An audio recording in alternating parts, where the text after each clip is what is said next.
Matthew chapter 24, verses 10 and 11.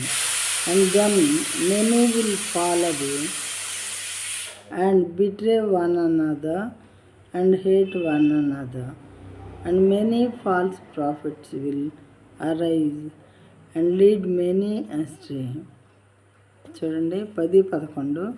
అనేకులు అభ్యంతరపడి ఒకరినొకడు అప్పగించి ఒకరినొకడు ద్వేషించుదు. అనేకులైన అబద్ధ ప్రవక్తలు వచ్చి పలువురిని మోసపరచెదరు. అబద్ధ ప్రవక్తలైన వాళ్ళకి ఇదే ఛాన్స్ అన్నమాట. వాళ్ళు అనేక మంది వచ్చేస్తారు. అంత్య దినాల్లో అనేక మంది వచ్చేసి మరి వాళ్ళకి ఇష్టమైన బోధలు చేసేసి మరి సత్యాన్ని అలా ఉంచేసి అసత్యాలైనటువంటి విషయాలను బోధించి మరి అవసరమైతే ఏర్పరచబడిన వాళ్ళని సహితము మోసపుచ్చుతారంట. అంటే ఏర్పరచబడిన వారు బహు జాగ్రత్తగా ఉండాలి, మోసపోకుండా. మోసపోతే ఇంకా పరలోక రాజ్యం ఎట్టి పరిస్థితిలోనూ ఉండదు.